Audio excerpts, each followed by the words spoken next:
ఓం శ్రీ గణేశాయ నమః. ఓం శ్రీ సరస్వతీదేవి నమః. ఓం శ్రీ గురుభ్యో నమః. శ్రీపాద శ్రీవల్లభుల సంపూర్ణ చరితామృతంలో ఈరోజు 2వ అధ్యాయం చెప్పుకుందాం. అధ్యాయం 2, సిద్ధయోగీంద్ర దర్శనం, విచిత్రపుర వృత్తాంతం. నేను మరుత్వమలైలో కలిగిన వింద అనుభవంను మనసులో మననం చేసుకుంటూ శ్రీపాద శ్రీవల్లభుల వారి దివ్య నామాన్ని స్మరిస్తూ ప్రయాణం చేయసాగాను. మార్గమధ్యంలో అనేక పుణ్యక్షేత్రాలు దర్శించాను.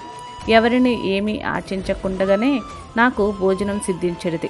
అది ఒక అపూర్వ అనుభవం. పాండ్య దేశంలోని కదంబవనం చేరేటప్పటికీ నా శరీరంలోని బరువు క్రమక్రమంగా తగ్గుతున్నట్టు అనిపించింది. ఆ ప్రాంతంలో మహాప్రభావం కలిగిన శివలింగం ఉన్నది. ఈశ్వర దర్శనం అయిన తరువాత నా కాళ్ళు బరువెక్కసాగాయి. నేను శివాలయంలోనే కొంతసేపు ఆగి తిరిగి ప్రయాణం చేయసాగాను. దగ్గరలో ఏదో ఆశ్రమం కనిపించినది. దానిలో శ్రీ సిద్ధేంద్ర యోగి అనే మహాత్ములు ఉన్నారు. వారి పాదపద్మములకు ప్రణమిల్లిన తదుపరి నా శరీరం దూది పింజ కంటే కూడా తేలిక అయినది.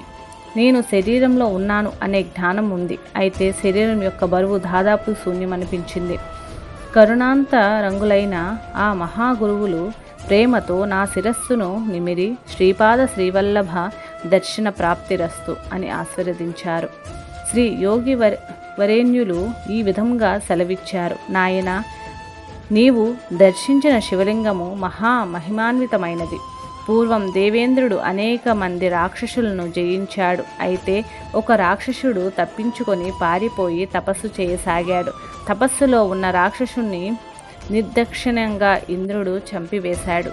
ముని హత్య పాతకము వలన దేవేంద్రుడు కళావిహీనమైపోయాడు.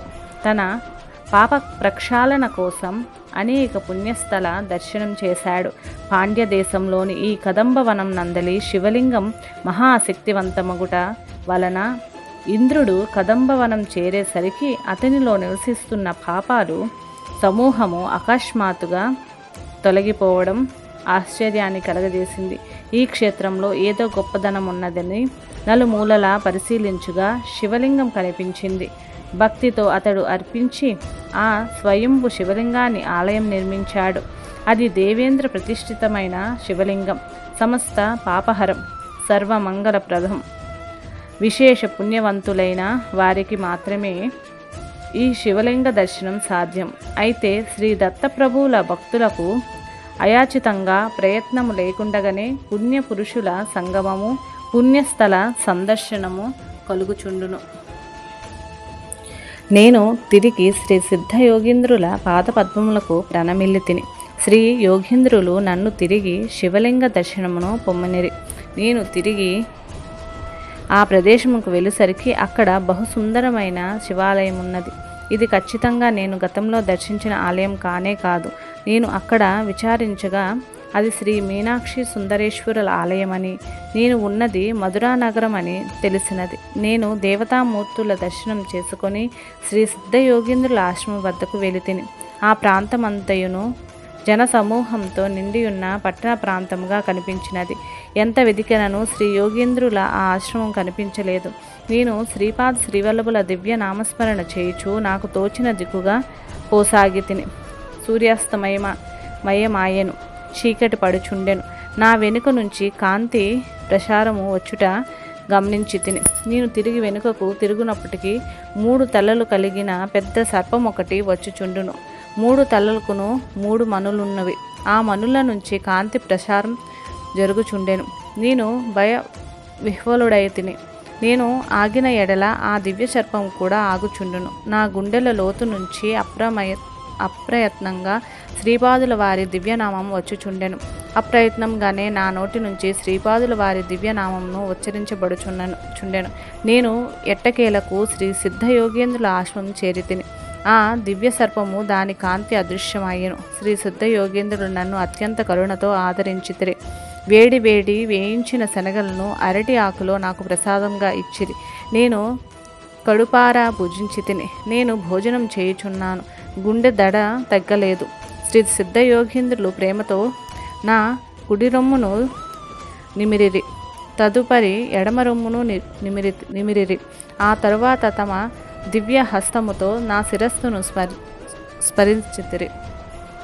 స్పృశించిరి. నేను గుండె దడ తగ్గుట గమనించితిని.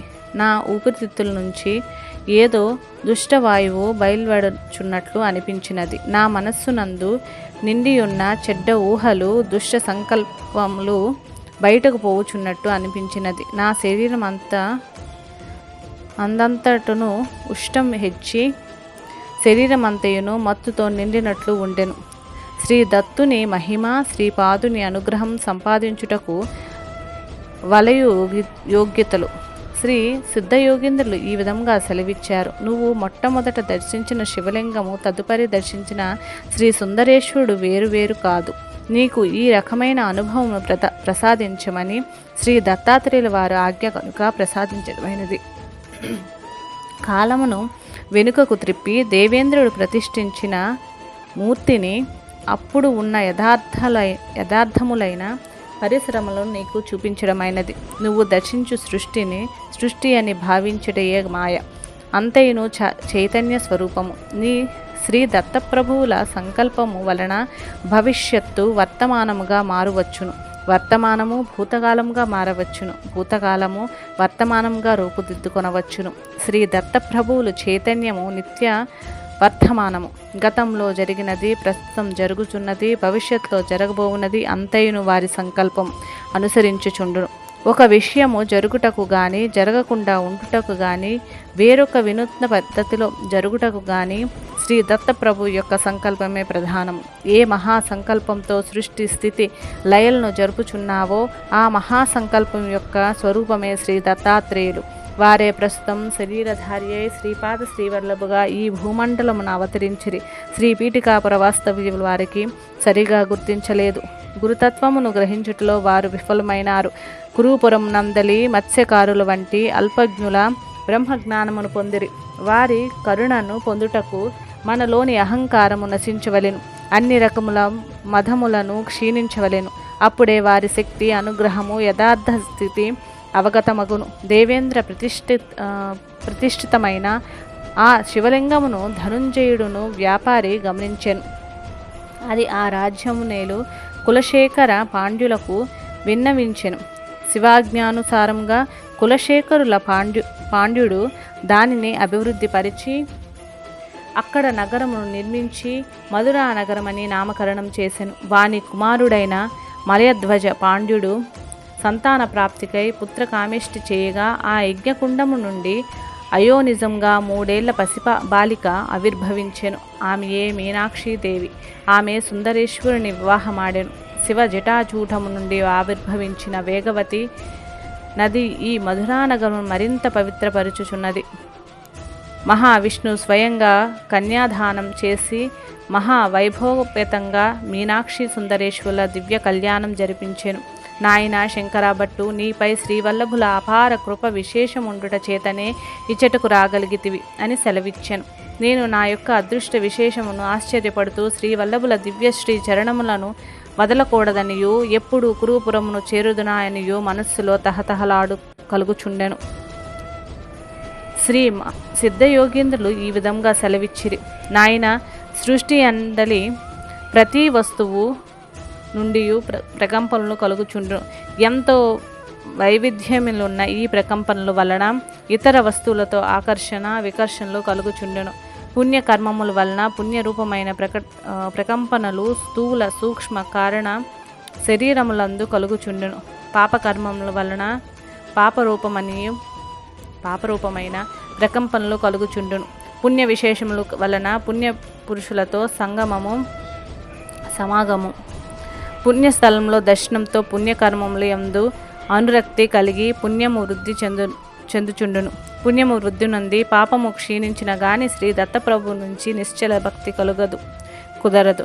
కాల కర్మ కారణ వశమున రకరకములైన సంఘటనలు జరుగుచుండును. ధనంజయుడును ఆ వ్యాపారి ఇంద్ర ప్రతిష్ఠితమైన ఆ శివలింగమును గూర్చిన వర్తమానంకు కులశేఖర పాండ్యుడులకు తెలియజేయుట చేత మహాపుణ్యమును పొందెను.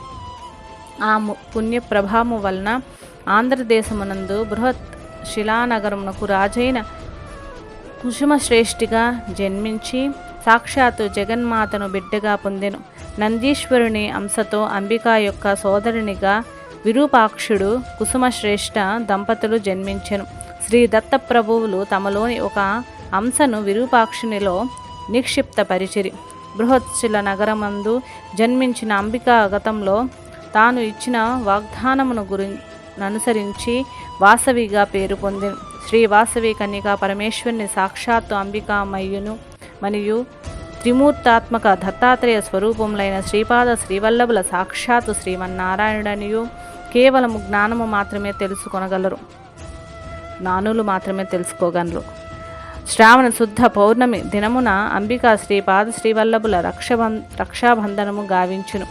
ఇది దైవ రహస్యము, సామాన్య నరులకు తెలియజెప్పకూడదని అయినను శ్రీవల్లభుల ఆజ్ఞ చొప్పున నీకు తెలియజేస్తుంది.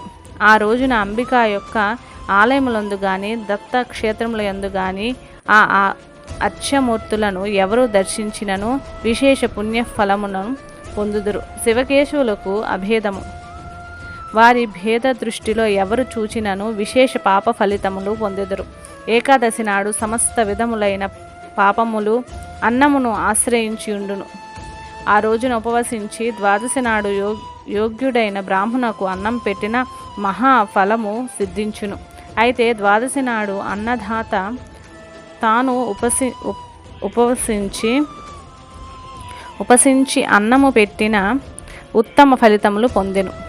పుణ్య సంపాదనలతో పాటు అతని పాపము కూడా నశించెను. ఏకాదశి నాడు ఉపవసించి ద్వాదశి నాడు యోగ్యుడైన బ్రాహ్మణకు అన్నము పెట్టి తాను కూడా భుజించిన మద్యము ఫలితము పొందెను. అతనికి పుణ్యము లభించుటే గాని పాపము నశించదు. ఏకాదశి నాడు ఉపవసించి ద్వాదశి నాడు సద్బ్రాహ్మణునకు అన్నము పెట్టక తాను మాత్రమే భోజనం చేసిన అల్ప ఫలితము పొందును. అతనికి అల్ప పుణ్యం మాత్రమే లభించును, పాపము నశించదు. నా యొక్క పుణ్యఫల విశేషము నేమని వర్ణించగలను. నేను శ్రీ సిద్ధయోగేంద్రులను ఈ విధముగా ప్రశ్నించి మహాప్రభు, శ్రీ అంబికా వాసవి నామమును ఎందుకలా వలసి వచ్చెను? ఎవరికి ఇచ్చిన వాగ్దానమును అనుసరించి ఈ విధముగా వాసవి కన్యగా పరమేశ్వరి దేవి అయ్యెను. నా యందు కృప వహించి తెలుపవలసిందని ప్రార్థించితిని. అందుకు శ్రీ సిద్ధయోగేంద్రులు మందహాసము చేసి, నాయన, నీకు పవిత్రమైన జ్ఞాన సంబంధమైన వాక్కులను వినుటయందు మిక్కుటమైన ఆసక్తి కలుదని గ్రహించితిని. దైవ రహస్యములను జిజ్ఞాసులకు, అర్హులకు, యోగ్యులకు, వారలకు మాత్రమే చెప్పవలనని ఆంక్షయున్నది. ఆ యోగ్యులకు, తర్క వితర్కములు చేయువారులకు, నాస్తికులకు చెప్పరాదు. దైవ రహస్యమును, దైవలీలను నిందించుట పాపహేతువగును. శ్రీమన్నారాయణకు ఉపేంద్రుడు నను పేరు కూడా గలదు.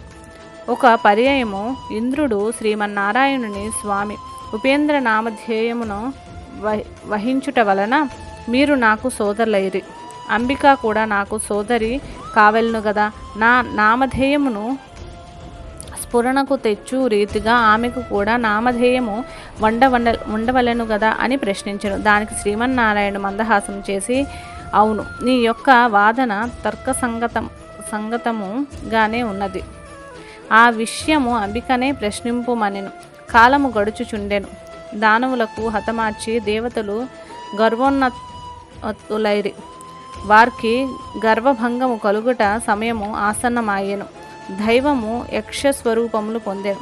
దానిని సమీపించిన వాయువుతో ఆ యక్ష స్వరూపము ఒక తృణమును అచ్చట వేచి దాన్ని కదుల్పమనెను. వాయువు అశక్తుడాయెను, అగ్ని దహింపజాలడాయెను. ఆ విధముగా దేవతా గణములు పరాభవించబడెను. దేవేంద్రుడు మాత్రం అది యక్షస్వరూపము కాదనియు పరతత్వమనియు గ్రహించెను. పరతత్వమును ఇతడు గుర్తించుట చేత శ్రేష్ఠుడాయెను. అందువలన ఇంద్రనామము పొందెను. ఆ పరతత్వమును అంబికా రూపమును ధరించెను. ఇంద్రుడు అనేక విధములైన స్తోత్రములు చేసెను. అందుకు సంతసించిన అంబిక కలికాలమున బృహత్ శిలానగరమునందు అవతారము ధరించెదనని వాసవి నామమును స్ఫురణకు తెచ్చు రీతి వాసవి నామమును వ్యవహరించబడదనయు వరమిచ్చెను. ఆ వరప్రభావమునే ఆమె వాసవి కన్యకా పరమేశ్వరిగా అవతరించెను. నాయన, ప్రతి చిన్న ఘటనము కాల కర్మ కారణవశమున జరుగుచుండెను. దైవలీలలు అనూహ్యములు, అచింత్యములు. శ్రీమన్నారాయణుడు శ్రీకృష్ణునిగా దేవకి వసుదేవులకు జన్మించుటకు ముందు అంబిక యోగమాయగా అవతరించినది. కంసుడు చంపబోగా ఆకాశమునందు దివ్య దేహ కృతిని ధరించినది. శ్రీకృష్ణావతారమునందు మేనమాముల వాత్సల్య భక్తిని పొందిన ప్రభువు శ్రీపాద శ్రీవల్లభావతారము వాటిని పొందును.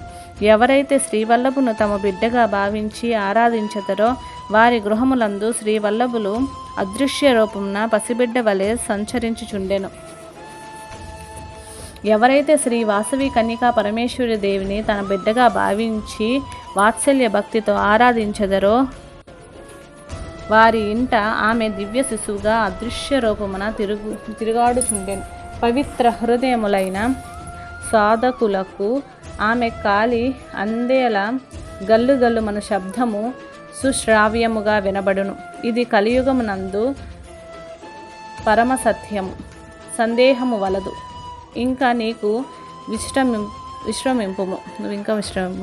సదా శ్రీపాద శ్రీవల్లభుల స్మరణను గావించుకొనుము. అనేక జన్మల నుంచి కూడబెట్టుకున్న పాప సముదాయం అంతయును భస్మీపట్లము కావింపబడును అని ఆశీర్వదించాను. నేను కూడా అలసి ఉండుటచే గాఢంగా నిద్రపోతిని. ఉదయము మేల్కొనగానే బ్రహ్మచర్యముకు లోనైతిని. బ్రహ్మచర్యమునకు నేను ఒక ఎత్తైన గుట్ట మీద గల రావి చెట్టు మూలమున ఉంటిని. చుట్టుప్రక్కల జన సంచారము లేదు. రాత్రి అందు నేను సిద్ధయోగేంద్రుల ఆశ్రమంలో నున్నదంతయును బ్రహ్మ మాత్రమేనా అని మనసున సందేహము పొడగట్టెను.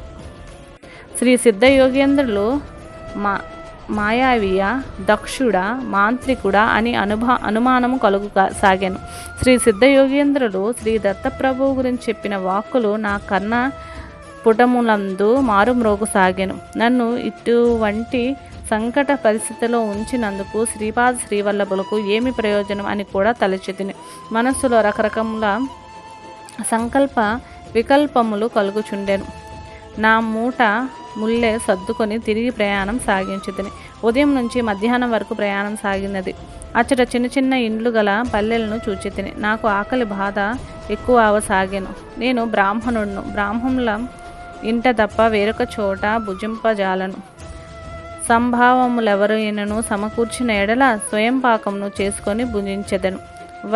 పల్లె ప్రజలు ఎవరును బ్రాహ్మణులు కారు. వారి పల్లెలో బ్రాహ్మణులు ఎవరునూ ఉన్నారేమో అని సందేహము కలిగి ఆ పల్లె ప్రజలకు ప్రశ్నించి తిని. వారిలో ఒక పెద్ద అయ్యా, మేము కొండ జాతి ప్రజలము. నేను ఈ గూడెంలోకి పెద్దను. మా పల్లెలో బ్రాహ్మణులు ఎవరునూ లేరు. మీకు అభ్యంతరం లేని ఎడల మా నుంచి పండ్లు పుట్టతేనే స్వీకరించవలసిందని చెప్పాను. మార్గమధ్యే శూద్ర వద చరేత్ అని ఉన్నది గనుక మార్గమధ్యమున ఎవరేమి పెట్టినను తప్పరాదని తలచితిని. వారు కొండ కోణలలో లభ్యమగు పండ్లు పుట్టతేనె తెచ్చి నా ఎదుట పెట్టింది. నేను తినబోనంతలో ఎక్కడి నుంచో ఒక కాకి వచ్చి నా తలపై పొడవసాగింది. దాన్ని తోలివేయటకు నేను ప్రయత్నించి విఫలమైతిని. ఇంతలో మరికొన్ని కాకులు వచ్చి నా శరీరమున తమ ఇష్టము వచ్చిన చోట పొడవసాగాను. నేను విహ్వలుడైనై పరిగెత్తసాగితిని. అవి నన్ను వెంబడించుచునే ఉన్నవి. ఆ పల్లె ప్రజల్లో ఎవరూ నాకు సహాయం చేయవారు లేకపోయేది. నాతో గతంలో మాట్లాడిన పల్లె పెద్ద ఇట్లా నేను, ఆహా, ఏమి విడ్డూరము! మా ప్రాంతం నందలి కాకులు ఎవరికీ హాని చేయవు. నీకు హాని చేయుటకు ఇంత ఉగ్ర రూపమున ఉన్నందుకు మాకెంతో ఆశ్చర్యంగా ఉన్నది. నువ్వు ఎవరైనా సిద్ధపురుషుణ్ణి నిందించుటయో అవమానించుటయో చేసి ఉన్నావు. వారి శాప ఫలితంగా ఇటువంటి శిక్షను పొందుతున్నావు. మేము అడ్డుకున్న ఎడల ఋషీశ్వరుల ఆగ్రహమునకు గురి కావలసి వచ్చును. అందుచేత దైవలీలల ఘటన క్రమంగా మార్చుటకు ప్రయత్నించము, అన్యదా భావించవలదు అని మిన్నకుండెను. నాకు సమకూర్చబడిన పండ్లు పుట్టతేనె నేను స్వీకరించలేకపోతిని. నా శరీరం అంతయును రక్తసిక్తమయ్యాను. నేను పరుగు పెట్టుచున్నను. కాకులు నన్ను వెంటాడి మరీ హింసించినవి. నా దుర్దాసకు ఎంతగానో చింతించితిని. నేను శ్రీ సిద్ధయోగేంద్రులకు శంకించినందుకు వారు నన్ను శపించిరా. శ్రీపాద వల్లభుల దర్శన ప్రాప్తి కలుగునని వారు ఆశీర్వదించిద్రు కదా. గత జన్మలో పాపములన్నీయును క్షీణించిన గాని శ్రీ దత్తప్రభువు దర్శనం కాదు. నేను ఎన్ని పాపకర్మలను మూటగొట్టుకొని వచ్చినో కదా అని అన్నీయును నశింపవలనని ఇటువంటి శిక్షలు ఎన్ని అనుభవించవలసి వచ్చునో కదా. ఆహా, శ్రీ వల్లభుల దర్శన ప్రాప్తి కలుగునన్న ఆశీర్వాదంలో ఇన్ని సంకటములు ఉపద్రవములు ఇమిడి ఉన్నవా? హా దైవమా, నన్నెంకను ఎన్ని శిక్షలకు గురి చేయదలిచిదివో కదా. నన్ను కాపాడ వారెవ్వరు. శ్రీపాద శ్రీవల్లభ శరణు శరణు అని తలుచుచు నెమ్మదిగా అడుగులు వేసుకుంటూ ఒక మేడి చెట్టు మొదటకు చేరుకొంటిని. శ్రీ దత్తప్రభుల నివాస స్థానమైన ఈ మేడి చెట్టు నన్ను రక్షించునని తలచితిని. కానీ శ్రీ దత్తలీల దానికి విరుద్ధంగా ఉన్నది. నా శరీరం నుంచి ఇది వరెక్కడున్నా లేని ఒకానొక వాసన బయలుదేరుచుండెను. ఈ వాసన చేత ఆకర్షించబడియో లేక విధి వైపరీత్యము నాకు తెలియదు గాని పెద్ద పెద్ద విషసర్పములు ఒకదాని తరువాత ఒకటి నా వద్దకు పరుగున వచ్చి నన్ను కరిచి వెళ్ళిపోవచుండును. ఇది వరకు కాకుల వలన బాధలను పొందితిని. ఇప్పుడు విషసర్పములు కరుచుట వలన శరీరము విషపూరితమగుచుండెను. నోటి నుంచి నురగలు వచ్చుచుండెను. గుండె యందు బలము తగ్గుచుండెను. ఏ క్షణములోనైనను నేను మరణించుట ఖాయమని తలచితిని. సాయంకాలమగుచుండెను. రజకులు కొందరు ఆ మార్గమున వెళ్ళుచుండిరి. బట్టలను ఉతికి ఆరవేచి ఆరిన బట్టలను మూటలుగా కట్టి గాడిదల మీద వేసుకొని వెళ్ళుచున్నారు.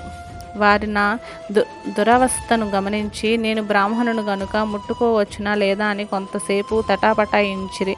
ఆలస్యము చేసిన ఎడ్ల ప్రాణంకు ముప్పు రావచ్చునని కనుక ప్రాణములను కాపాడుటే ముఖ్య కర్తవ్యమని భావించి ఒక గార్ధభవంపై నన్ను కూర్చుండబెట్టుకొని వారి గ్రామమునకు తీసుకొని పోయిరి. నాకు ఈ రోజంతయు విషమ సంఘటనలు జరుగుచుండెను. నన్ను ఆ రజకుల చర్మకారులు నివసించు ప్రాంతమునకు తీసుకొని పోయిరి. ఆ చర్మకారుల్లో ఒకరిని విష సంబంధమైన వైద్యము తెలిసి ఉండెను. దుర్గంధభరితమైన ఆ ప్రాంగణంలో నన్నొక నులక మంచం పైన నుంచిరి. చర్మకార వైద్యుడు కొన్ని అడవి మూలికలు రసము తీసి నా చేత త్రాగించెను. పాములు కరిచిన చోట్ల కొన్ని ఆకులను కట్టెను. రావి చెట్టు యొక్క లేత ఆకులను పోసెను. ఆ ఆకుల నుంచి రసము పాలవలే స్రవించుచుండెను. ఆ ఆకులు కాడలను 2 చెవులలో పెట్టెను. నాకు విపరీతమైన బాధ సాగాను. నేను లేచి పారిపోవుటకు ప్రయత్నించి తిని. 2 బలిష్ఠులైన మనుష్యులు నన్ను పట్టుకొని ఉండేరి. నేను నిస్సహాయంగా ఉంటిని. ఆ వైద్యుడు తన సహాయకులతో ఇట్లనేను, విషము రావి ఆకుల్లోకి చేరును. ఆ తర్వాత విషపూరితమైన ఆకులను దగ్ధం చేయవలెను. విషము రావి ఆకుల్లోకి ఎంత ఎక్కుచున్నా ఇతడు ఎంత గట్టిగా రోధించినను అతన్ని గట్టిగా పట్టుకొనుడు. కొంతసేపటికి విషము విరిగినది. నేను స్వస్థుడనైనాను. ఆ రాత్రి అంతయు నేను చర్మకారుని ఇంటిలోనే ఉంటిని. చర్మకారుడు రాత్రి సంకీర్తనలు చేయుచుండెను. దత్తదిగంబర దత్తదిగంబర శ్రీపాద వల్లభ దత్తదిగంబర అని సంకీర్తనలు చేయుచుండెను. నేను మంచము మీద పడుకొని ఉన్నాను. అత్యంత శ్రావ్యమైన ఈ నామమును వినునప్పుడు నా హృదయంలో పొంగిన ఆత్మ సంబంధం చేత ఈ చర్మకారుడు నాకు గురుబంధువు అగుట అతని యందు ప్రేమ ఉప్పొంగసాగాను. మరుక్షణంలోనే నేను ఉత్తమ కులమైన బ్రాహ్మణ వంశుడు మందు జన్మించిన వాడిననియు అతడు అంత్యకుల జడైన చర్మకారుడనియు బాధ కలుగుచొచ్చెను. శంకర భట్టుకు చర్మకారుని ఉపదేశం. సంకీర్తన అనంతరం అతడు నా వద్దకు చేరెను. అతని కన్నులలో కరుణారసం పొంగి పొర్లుచుండెను.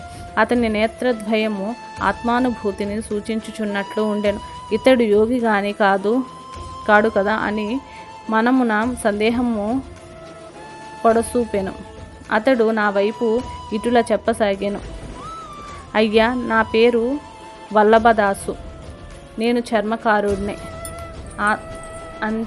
అంత్యజుడినే, సందేహం లేదు. అయితే నేను మీకు కొన్ని సంఘటనలు చెప్పదలిచినాను. మీరు శ్రీపాద శ్రీవల్లభుల దర్శనం వెళ్ళుచున్నారని నాకు తెలియను. మీరు కాకుల చేతను సర్పముల చేతను ఎందులకు బాధపడినారో కూడా నాకు తెలియను. మీ పేరు శంకర భట్టు అని కూడా తెలియను అనెను. నేను దిగ్భ్రాంతికి లోనైతిని. బహుశా ఇతడు కొంత జ్యోతిష్య విద్యలో పరిశ్రమ చేసి పాండిత్యమును సంపాదించుకొంటిని. వెంటనే వల్లభదాసు ఇట్లా నేను అయ్యా, నేను జ్యోతిష్యుడిని కూడా కాదు. శ్రీ వీటికాపురం పాండిత్య ప్రకర్ష కలిగిన వారికి పుట్టినిల్లు. సాక్షాత్తు సాంగవేదార్థం సామ్రాట్ అని పేరు పొందిన పండిత మల్లాది బాపనవధానులు గారు నివసించిన పుణ్యభూమి. వేదములు ఏ పరతత్వమును గురించి వర్ణించినప్పుడు నేతి నేతి అని అలసిపోయినవో ఆ తత్వమే శ్రీపాద శ్రీవల్లభులుగా జన్మించి పుణ్యభూమియే శ్రీ పీఠికాపురము. శుష్క వేదాంతము, అర్థం లేని తర్క వితర్కములు శ్రీపాద శ్రీవల్లభుల అనుగ్రహమును పొందించజాలవు. శ్రీవల్లభుల కరుణ పొందుటకు పాండిత్య ప్రకర్షల ఆవశ్యకతయే లేదు. పైగా పాండిత్య జనిత అహంకారము వలన వారి నుంచి మనం ఎంతో దూరంగా విసిరివేయబడుదుము. నిన్ను పొడిచిన కాకులు గత జన్మలో పీఠికాపురంలో నివసించిన మహా పండితులు. వారు శ్రీవల్లభుల దివ్యతత్వమును గుర్తించలేక, వారి దత్త ప్రభువుగా గమనించలేక జీవితమంతయు వ్యర్థము గావించుకొనిరి. వీరు వేదములను తలక్రిందులుగా ఒప్పజెప్పగలరు, కానీ ఫలితమేమి? క్రమము, ఘన, జట, స్వాధ్యాయుల అను మాటలను పలుకుచూ వారు మహా అహంకారము ప్రదర్శించుకొనిరి. వారు చనిపోయిన తరువాత స్వర్గలోకమునకు పోయిరి. ఇంద్రుడు వారిని ఎంతగానో కొనియాడాను. ఆహా, మీరు క్రమాంతలు, మీరు ఘనపాటి, మీరు జఠి, ఓహో మీరు తర్క ప్రవీణులు, ఎంతటి భాగ్యము! ఎన్ని వందల మార్లు, ఎన్ని వేల మార్లు వేదములను వల్లివేసి ఉన్నారు. ఎంత పుణ్యము! ఆ పుణ్య విశేషము చేతనే మీరు ఇంద్రలోకమునకు రాగలిగితిరి అని పొగడుతులతో ముంచెత్తెను. ఇంద్రలోకమందలి సమస్తములైన వారు వీరికి ఎంతగానో పొగిడిరి. అయితే వీరికి ఆకలిచే నకలకలాడెను. స్వర్గమును అమృతము లభించును, దానివలన ఆకలి దప్పులు ఉండవు అని వీరు వినియుండిరి. వీరి బాధను ఎవరు కొనకపోవటచే దేవేంద్రుడినే స్వయంగా అడిగిరి. దానికి ఇంద్రుడు ఇట్లు సమాధానం చెప్పాను. వేదము ప్రభువు యొక్క ఉచ్ఛ్వాస నిశ్వాస రూపము. ప్రభువు అనంతుడు, మరణ రహితుడు. అందుచేత వేదములు కూడా అనంతములైనవి. సర్వ దర్శనముకు మూలము వేదములే. వేద పఠనము వలన మీరు ప్రభువును స్తుతించితిరి. దానికి ప్రతిఫలముగా దేవతలమైన మేము కూడా మిమ్మల్ని ఎంతగానో స్తుతించుచున్నాము. లేకపోయినా ఇంద్రుడు అంతటి వాణి నుండి స్తుతించబడుట సాధ్యమా? మీకు భోజనం కావాలన్నా మీరు ఇతరులకు భోజనం పెట్టి ఉండవలెను. ఒక గింజను మీరు దానము చేసిన దేవతమైన మేము దానిని 1000 గింజలుగా చేసి ప్రతిఫలంగా మీకు ఇవ్వగలము. అసలు మీరు దానమే చేయనప్పుడు మేమేమి చేయగలము? మీరు వేదోచ్చరణ చేసినందువలన అనంత ఫలము కలిగినది. మీరు ఇంద్రలోకమున్నంత వరకును స్వేచ్ఛగా ఉండవచ్చును. ఆ తదుపరి వేరొక లోకమునకు పోవచ్చును. ఈ రకముగా అనంతకాలము దాకా మీరు స్వేచ్ఛగా ఉండవచ్చును. ఇంద్రుని యొక్క ఈ వచనములు విని వారు సంకట పరిస్థితులకు లోనైరి. ఆకలి దప్పికలతో నిరాహారులుగా అనంతకాలము జీవించి యుండుట దుర్భరమైన శిక్ష అని వారికి తోచినది. ఇంద్రుడు ఇట్లు పలికెను. మీరు పవిత్రములైన పాదగయాక్షేత్రమునందు నివసించి పితృదేవతలకు పిండోదకములు ఇచ్చునప్పుడును అబ్ధికములు పెట్టునప్పుడు శ్రద్ధారహితంగా చేసిరి. శ్రద్ధ కర్మలకు ఎంత ధనము ఖర్చయినది, ఎంతటి రుచికరమైన ఆహార పదార్థములు భుజించుచుండిమి అని ధ్యాసలోనే ఉండిరి. అంతేగాని శ్రాద్ధ కర్మములను చేయునప్పుడు ఉండవలసిన శ్రద్ధ భక్తులను లోపించినవి. దానితో వారికి ఉత్తమ గతులు ప్రాప్తించలేదు. మీ వారసులు కూడా ఇదే విధముగా చేయుచుండిరి. మీ తల్లిదండ్రులు దీర్ఘకాలం జీవించిరి. ఆహా, ఎంత ఆహారము వృధాగా ఖర్చయినది! వారి వైద్య సదుపాయములకు ఎంత ధనము దుర్వ్యయమైనది అని చింతించుచు సంధానము కలిగి ఉంటిరి.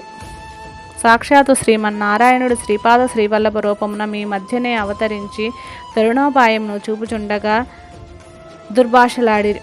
వ్యర్థ తర్క వితర్కములు చేసిరి. భగవానుని చెప్పబడిన అన్ని రకములు శుభలక్షణములు సర్వాంతర్యామిత్వము, సర్వజ్ఞత్వము, సర్వశక్తిత్వము వంటి అవతార లక్షణములు సృష్టమునుగా కనిపించుచుండగా శ్రీపాద శ్రీవల్లభులకు దత్తావతారంగా గుర్తించలేక అందులైరి. శ్రీపాద శ్రీవల్లభులు పవిత్ర నామోచ్చరణ చేత పవిత్రమైన శరీరం గల వ్యక్తి యొక్క రక్తమును పానము చేసిన తదుపరి ఉత్తమ గతులు కలుగుచున్నట్లు అంత ధనము పితృదేవతా రూపమైన వాయస రూపములో ఉండునట్లు నిర్ణయింపబడినది. అయ్యా, ఆ కారణం చేత వారు కాకులుగా జన్మించి పూర్వ పుణ్యవశమున నీ శరీరమందు రుధిరపానము చేసి సద్గతిని పొందిరి. నా ఎదురుగా ఉన్న వల్లభదాసు సామాన్య వ్యక్తి కాదనియు శ్రీపాద శ్రీవల్లభుల కరుణ ఇతని మీద సంపూర్ణంగా కలదనియు గుర్తించితిని. శ్రీవల్లభదాసు ఇట్లు పలికిరి. అయ్యా, మీ శరీరం నుంచి వచ్చు వాసన చేత ఆకర్షింపబడిన సర్పములు నిన్ను కాటు వేయుట చేత సద్గతిని పొందినవి. అయ్యా వల్లభదాసు మహాశయ, ఆ సంఘటన ఎందులకు జరగవలసి వచ్చినది? ఈ రకముగా నా శరీరం కాకులకు, సర్పములకు, ఇతరమైన జీవ జంతువులకు ఆహారంగా వినియోగపడినట్లయినా నాకు చాలా సంకటంగా ఉండును. ఎప్పుడు ఏ ప్రాణి నా మీద దాడి చేయను అని చాలా భయంగా ఉన్నది అని అంటిని. అందుకు వల్లభదాసు, అయ్యా, ఇదంతయును శ్రీపాద శ్రీవల్లభుల వారి వినోదభరితమైన లీల. నువ్వు అటువంటి భయమును చెందవలదు. ఇక మీదట ఎటువంటి ఉపద్రవములు జరగవు. నీ పితృదేవతల్లోని కొందరు శ్మశాన కాలిక సాధన చేసి ఉండిరి. ఆ సాధన ఫలితముగా అనిష్టులైన వారిని ఎందరినో వారు తమ మంత్ర ప్రభావం చేత చంపి ఉండిరి. చనిపోయిన వారిది సహజ మరణం కాని కారణము చేతను ప్రాణములు ఇచ్చిన వారికే ప్రాణములు తీయు అధికారం కూడా ఉండును గనుక అటువంటి అధికారము భగవంతుని తప్ప మరెవరికి లేనందును అసహజ మరణ కారణ భూతులగుట వలన వారికి మహాపాపములు కలిగెను. ఆ మహాపాపవశమున సర్పజన్మము నెత్తినారు. అయితే వారి వంశంలోని నువ్వు జన్మించుట వలన ఆ స్వల్ప పుణ్యవశమున నీ రుధిరము వారికి కూడా కొంత సంబంధితమై ఉండుట వలన ఈ సంఘటన జరిగినది. వారికి ఉత్తమ గతులు లభించినవి. అయ్యా, బ్రాహ్మణుడు సత్యాన్వేషణగా ఉండవలెను. క్షత్రియుడు ధర్మమునకు బద్ధుడై ఉండవలెను. వైశ్యుడు వ్యవసాయంబును, గోవులను రక్షించుట, క్రయ విక్రయాది కుశల వ్యవహారమును సలుపవలెను. కావున శాంతి స్వరూపుడైన ఉండవలెను. శూద్రుడు ప్రేమ స్వరూపుడై సేవలను సలుపవలెను.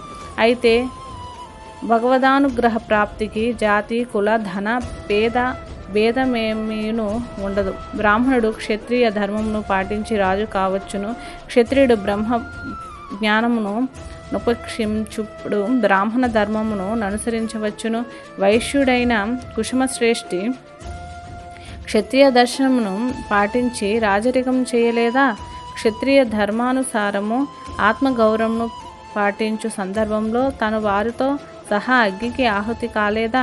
మానవుడు ఏ కులమున జన్మించినను తన అనుభవించు దర్శనమును బట్టి కర్మములను సలుపవలెను. శత్రువులకు చంపుట బ్రాహ్మణ ధర్మ ప్రకారం దోషమైనను క్షత్రియ ధర్మం ప్రకారం విహితమైనది. శత్రువులను వంచన చేత జయించుట వైశ్య ధర్మము ప్రకారం సబమైనది. ఘర్షణ చేత శత్రువులను ఓడించుట శూద్ర ధర్మ ప్రకారం సబమైనది. నువ్వు బ్రాహ్మణుడవు, సత్యాన్వేషివి కావున అహింస నీకు పరమ ధర్మము, కానీ కసాయవానికి కాదు. మనము చేయి కర్మముల వలన ఫలితము సక్రమంగా ఉండవలనన్న మనము అనుసరించు ధర్మమును తగ్గట్టుగా ఉండవలెను. నువ్వు ప్రస్తుతం రోగగ్రస్తుడవు కనుక వైద్యుని వద్ద ఉండుట శ్రేయస్కరం. విహితము గనుక నా వద్ద రప్పింపబడినవి. నువ్వు చిన్నప్పుడు విష్ణుమూర్తి ధ్యాన శ్లోకమును పఠించుచు వినోదముగా నీ తోటి వారితో వదరుచుండెడివాడు. శుక్లాంబరధరం విష్ణుం శశివర్ణం చతుర్భుజం ప్రసన్నవదనం ధ్యాయేత్ సర్వ విఘ్నోపశాంతయే అను శ్లోకమునకు తప్పుడు అర్థమును వినోదము కోసము చెప్పువాడు. శుక్లాంబరధరం అనగా తెల్ల బట్టలు ధరించినది అనియు, విష్ణుం అనగా అంతటా ఉండునది అనియు, శశివర్ణం అనగా బూడిద రంగుతో కూడినదనియు, చతుర్భుజం అనగా 4 కాళ్ళు కలిగినది అనియు, ప్రసన్న వదనం అనగా ఒండ్ర పెట్టునప్పుడు ప్రసన్నమైన ముఖం కలిగినదనియు, అటువంటి గాడిదను సర్వ విఘ్నములను శాంతించుటకు ధ్యానించుచున్నాను అని చెప్పేవాడు. అయ్యా శంకరభట్టు, శ్రీ దత్తప్రభువు బహు చమత్కారి. నువ్వు వినోదం కోసం చేసిన తప్పుడు పనులను కూడా ప్రభు తన విధానంలో సరిదిద్దును. నిన్ను రజకులు తమ గాడిద మీద తీసుకొని వచ్చిరి. దుమ్ము ధూళితో నువ్వు బూడిద రంగులోనే ఉంటివి. నడువలేక ఒక్కొక్క పర్యాయం 2 చేతులను నేలకు ఆంచి నడిచి వచ్చితివి. నువ్వు సర్పములు భారి పడకుండా ఉండగలిగినను భావించి చతుర్భుజుడివై ఆయాసపడుతూ మేడిపండు చెట్టు వద్దకు వచ్చినను గండములు తప్పించుకొనలేకపోతివి.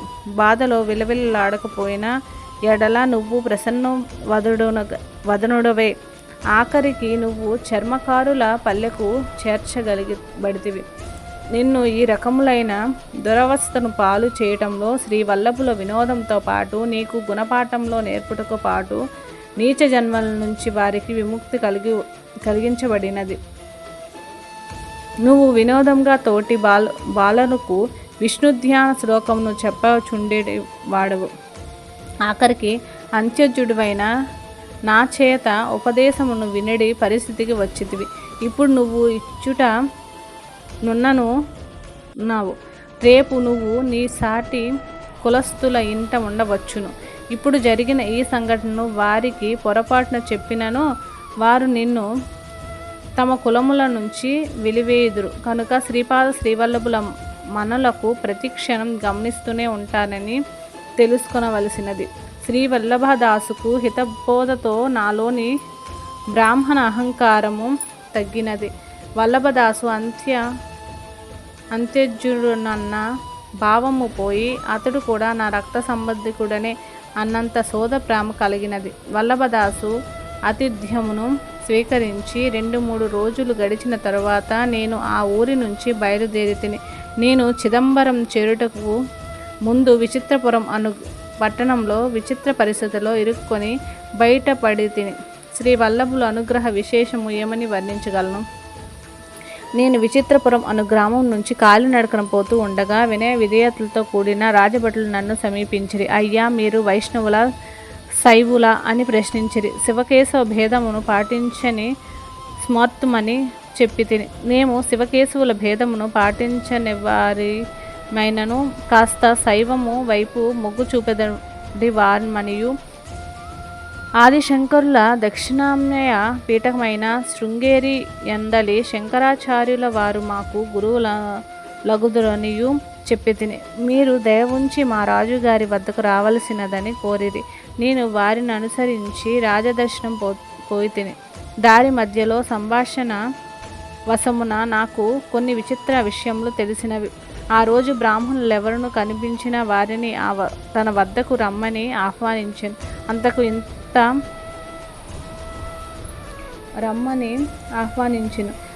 ఇంత ఎంత, ఇంతకు ఎంత అని ప్రశ్నను అడిగాను. దానికి సంతృప్తికరంగా ఎవరనూ సమాధానం చెప్పువారు లేకపోయిరి. కొన్ని సంవత్సరములకు పూర్వం రాజునకు పుత్ర సంతానం కలుగవలనని యజ్ఞము చేసిరి. అదృష్టవశమున అతనుకు పుత్ర సంతానం కలిగినది. అయితే ఆనాటి నుంచి బ్రాహ్మణులకు విచిత్ర కష్టములు ఎదురైనవి. రాజునకు జన్మించిన సంతానము దురదృష్టమున మూగవాడయ్యను. బ్రాహ్మణుల లోపభూయిష్టమైన యజ్ఞమును చేయుట వలననే తన కుమారుడు మూగవాడయ్యనని రాజు అభిప్రాయపడెను. శైవులైన బ్రాహ్మణులను సన్నగా గుండు గొరిగించి వైష్ణవ నామమును ముఖమును పెట్టించి గాడిదపై పెట్టి ఊరేగించును. వైష్ణవులైన బ్రాహ్మణులకు నున్నగా గుండు గొరిగించి విభూతి రేఖలు ముఖమున పెట్టించి గాడిదపై ఊరేగించును. ఈ పరిస్థితి శైవులకును వైష్ణవులకు కూడా సంకటప్రాయమయ్యను. రాజు ఉన్నట్టుండి వింతగా ప్రవర్తింపసాగాను. బ్రాహ్మణులకు పిలిచి తోటకూర దానము చేయసాగాను. సాగు భూమిలో అధిక విస్తీర్ణంలో తోటకూర పండించినట్లు ఆజ్ఞాపించెను. సుంకములో సగభాగం తోటకూర రూపంలో వశము చేయబడుచుండెను. బండ్ల కొలది తోటకూర కోటలో జమ చేయబడుచుండెను. బ్రాహ్మణులకు తినలేనంత తోటకూర దానం చెండెను. తోటకూరను వండుకొని తినిన తర్వాత ఎవరికి ఎప్పుడు అల్పాహారం కావాలని వచ్చి వండిన తోటకూరను తినవలసి వచ్చిరది. అన్నము వండుకొని తింటయు తక్కిన వంటకములను భుజించుటను బ్రాహ్మణులకు నిషేధింపబడినది. బ్రాహ్మణులు మాత్రం ఏమీ చేయగలరు? తర్కములో పండితులమనియు, వేదాంతములో పండితులమనియు, పురాణేతిహాసములలో పండితులమనియు విర్రవీగడి బ్రాహ్మణులందరూ తమ అహంకారమును విడిచి మౌనంగా తమ దురవస్థను బాపుమని దైవమును దీనముగా ప్రార్థించుచుంటిరి. బ్రాహ్మణులందరూ ఒక దత్తభక్తుడు, దత్తోపాసకుడు ఉండెను. శ్రీ దత్తాత్రేయుని స్మరణ మాత్రమున ప్రసన్నుడగననియు తమ దురవస్థను శ్రీ ప్రభువులే బాపగలననియు చెప్పెను. అందుచేత బ్రాహ్మణులందరూ మండల దీక్షతను పూని శ్రీ దత్తాత్రేయుని వారిని ఆరాధించసాగిరి. తన కుమారుడు మూగవాడకుట వలన మూగభాషను రాజా ప్రోత్సహించవలెనని తలచెను. తన రాజగురువును చూచి మూగభాషపై గ్రంథము వ్రాయమని ఆదేశించెను. ఆ రాజగురువు గతంలో చాలా గర్విష్ఠిగా ఉండెను. ప్రస్తుతం దయనీయమైన పరిస్థితిలో ఉండెను. రాజగురువు మూగభాషపై విస్తృత పరిశోధనలు చేయసాగెను. శంకరభట్టు మహారాజు సంవాదము. నన్ను రాజసముఖమున నిలబెట్టిరి. నాకు ముచ్చెమట్లు పోయిచుండెను. శ్రీపాద శ్రీవల్లభులు నన్ను ఎంతటి పరీక్ష చేయుచుండిరి అని తలంచితిని. శ్రీపాదుల నామమును మనసులో అవిశ్రాంతముగా జపించుకొనసుకుంటిని. నాలో గతంలో ఎన్నడూ లేని ధైర్యం కలుగసాగాను. నన్ను రాజు అందరినీ ప్రశ్నించినట్లే నన్ను కూడా ఇంతకు ఎంత అగును అని ప్రశ్నించెను. ఇంతకు ఇంతే అని గంభీరంగా బదిలిచ్చి తిని. రాజు విభ్రాంతుడయ్యను. రాజు ఈ విధముగా వచించెను. మహాత్మా, మీరు చాలా గొప్పవారు. మీరు దర్శన భాగ్యము చేత నేను ధన్యుడినైతిని. నాకు ఈ మధ్యనే పూర్వజన్మ జ్ఞానము మేల్కొన్నది. నేను గత జన్మలో బహు బీదవాడినని బ్రాహ్మణుడు. నా ఇంటిలో తోటకూరను పెంచుచుంటిని. అడిగిన వారికి లేకుండా తోటకూరను దానం చేసేవాడిని. తోటకూర దానం పొందిన బ్రాహ్మణులు నాకంటే ధనికులు, అన్న పానంలో లోటు లేనివారు. వారు నా నుండి దానము పొందుటయే కానీ నాకు ఏనాడు సహకరించలేదు, దయచూపలేదు. అబ్ధికులమును కానీ వివాహములకు కానీ నన్ను వారి తరపున పంపినప్పుడు విశేషంగా దక్షిణలు సంభావనలు వచ్చినవి. వంటి వంతులలో ఒక వంతు మాత్రమే నాకు ఇచ్చి 99 వంతులు వాళ్ళే స్వీకరించినారు. శ్రమ నాది, ఫలితము వారిది అన్నట్లుగా ఉండేది. పైగా నా ఇంటి నుంచి తోటకూరను ఉచితంగా పొందేవారు. నేను కఠిన దరిద్రమునే అనుభవిస్తూ తోటకూరను మాత్రమే యథావిధంగా దానం చేస్తూనే ఉండేవాడిను. ఆ బ్రాహ్మణుడు తోటకూర ఎంత రుచిగా ఉన్నదనియు, ఆ రోజు తిన్నుట వలన హాని ఏమీ జరగదనియు చెప్పుచుండిరి.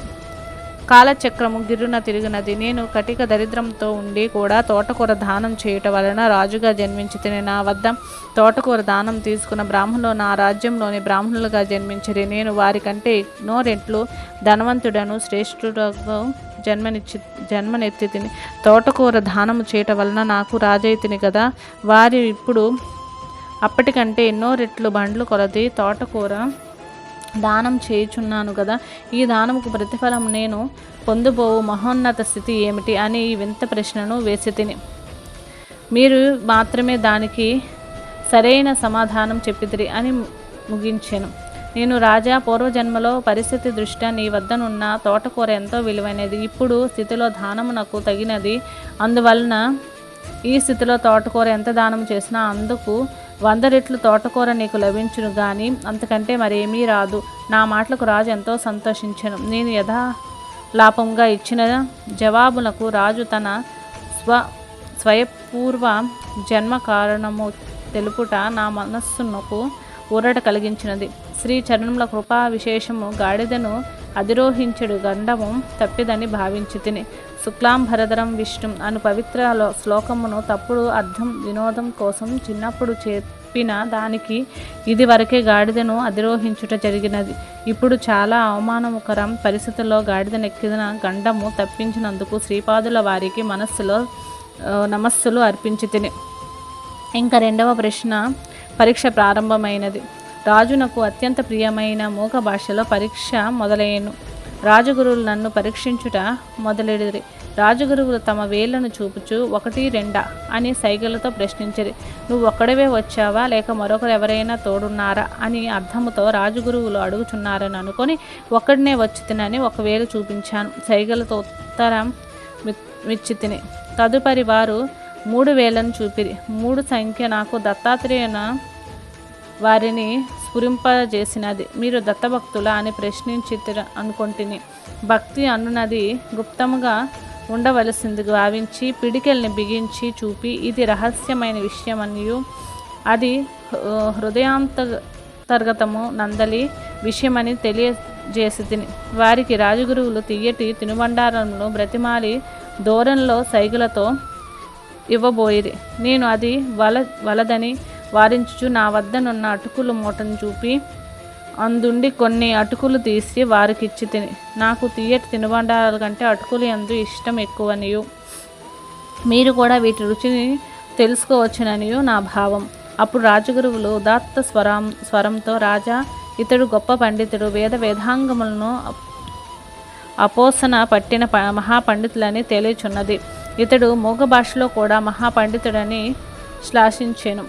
నాకంతేనో అయోమయంగా నున్నది. రాజగురువు ఇట్లు పలికెను. రాజా, శివకేశవులు వారు ఇద్దరును కదా, వారిద్దరూ ఒకటేనా వేరువేరా అని ప్రశ్నించితిని. 1 వేలు చూపించుచు అతడు వారిద్దరూ ఒకటేనని తెలియజేశాను. బ్రహ్మ విష్ణు మహేశ్వరులు ముగ్గురును కదా అని 3 వేలల్లో చూపించితిని. అందులకు ఇతడు తన ముష్టి బిగించి ఒకే చేతికి 5 వేలు ఉన్నను అవి సముష్టిగా లేవు అని ఎదురు ప్రశ్నించెను. నన్ను తమ శిష్యునిగా స్వీకరించవలసిందని మధుర పదార్థములు ఇవ్వబోతిని. అతను అటువంటి ప్రశిష్యుల గోల ఏమీ లేదనియు కుచేలుని వలె తన సంతుష్టితో జీవించే వ్యక్తిననియు తెలియజేయుచు ఆ అభ్యర్థనను కాదని తన వద్దనున్న అటుకులు నాకిచ్చాను అని తెలియజేశాను. ఇతడు దిగ్భ్రాంతుడై తిని, ఆహా, లోకంలోని మనస్సులు వాటి ఆలోచనలు అర్థము చేసుకునే పద్ధతులు ఇంత విభిన్నమైనవి ఆశ్చర్యపోతిని. ఇంకా 3వ పరీక్ష ఆఖరి ప్రశ్న. రాజగురువు చముకుములోని పనసలను చదువుతూ వారి అర్థమును వివరించవలనను శ్రీవల్లభులు తలుచుకొని నాకు తోచిన రీతిగా వ్యాఖ్యానించితిని. అయితే నా వ్యాఖ్యానము సభలోని పండితులు ఎంతగానో అలరించినది. నేను ఇట్లు వ్యాఖ్యానించినది: ఏకచమే అనగా 1, త్రిసత్యమే అనగా 1, 3 కలిపి వర్గమూలం అనుగొనగా 2, పంచచమే అనగా 4కు 5 కలుపగా 9 వచ్చును, దాని వర్గమూలము 3 అగును. సప్తచమే అనగా ఇందాక వచ్చిన 9కి 7 కలుపగా 16 వచ్చును, దాని వర్గమూలము 4. నవచమే అనగా ఇందాక వచ్చిన 16నకు 9 కలుపగా 25 వచ్చును, దాని వర్గమూలము 5. ఏకాదశచమే అనగా ఇందాక వచ్చిన 25నకు 11 కలుపగా వచ్చిన 36నకు వర్గమూలము 6. త్రయోదశచమే అనగా 36నకు 13 కలిపి వర్గమూలము కనుగొన్న 7 వచ్చును. పంచదశచమే అనగా 49నకు 15 కలిపిన 64 వచ్చును, దానికి వర్గమూలము 8. సప్తదశమే అనగా 64నకు 17 కలిపిన 81 వచ్చును, దానికి వర్గమూలము 9. నవదశమే అనగా 81కి 19 కలపగా 100 వచ్చును, దాని వర్గమూలము 10. ఏకవింశతిచమే అనగా 100నకు 21 కలపగా 121 వచ్చును, దాని వర్గమూలము 11. త్రయోవింశతిచమే అనగా 121కి 23 కలపగా 144 వచ్చును, దాని వర్గమూలము 12. పంచవింశతిచమే సతిచ్ఛమే అనగా 144కి 25 కలపగా 169 వచ్చును. దాని వర్గమూలము 13. సప్త్వింగ్ సతిచ్ఛమే అనగా 169కి 27 కలపగా 196 వచ్చును. దాని వర్గమూలము 14. నవింగ సతిచ్ఛమే అనగా 196కి 29 కలపగా 225 వచ్చును. దాని వర్గమూలము 15. ఏకాంత్రి ఇన్సెతచ్చతౌ అనగా 225కి 31 కలపగా 256 వచ్చును. దానికి వర్గమూలము 16. త్రయోవింగ సతిచ్ఛమే అనగా 256కి 33 కలపగా 289 వచ్చును. దానికి వర్గమూలము 17. పంచ్వింగ్ సతిచ్ఛమే అనగా 289కి 35 కలపగా 324 వచ్చును. దాని వర్గమూలము 18. సప్త్రింగ్ సతిచ్ఛమే అనగా 324కి 37 కలపగా 361 వచ్చును. దానికి వర్గమూలము 19. నవింగ సతిచ్ఛమే అనగా 361కి 39 కలుపుగా 400 వచ్చును. దానికి వర్గమూలం 20. నా వాక్యమునకు నాకే ఆశ్చర్యంగా తోచినది. నేనిట్లు వచించి తిని, ఇది అంతయును సృష్టి పరములు యొక్క రహస్యము. ఇది కనాద మహర్షికి తెలియను. పరమాణువును సూక్ష్మ కణములను సంఖ్య భేదమును బట్టి వివిధ ధాతువులు ఏర్పడును. శ్రీవల్లభుల కృపా విశేషము వలన విచిత్రపురము నుంచి విచిత్రముగా బయటపడి తిని. శ్రీపాద శ్రీవల్లభుల వారికి జయము జయము. శ్రీపాద శ్రీవల్లభుల సంపూర్ణ చరితామృతంలో 2వ అధ్యాయం సంపూర్ణం. శ్రీపాదరాజం శరణం ప్రపద్యే.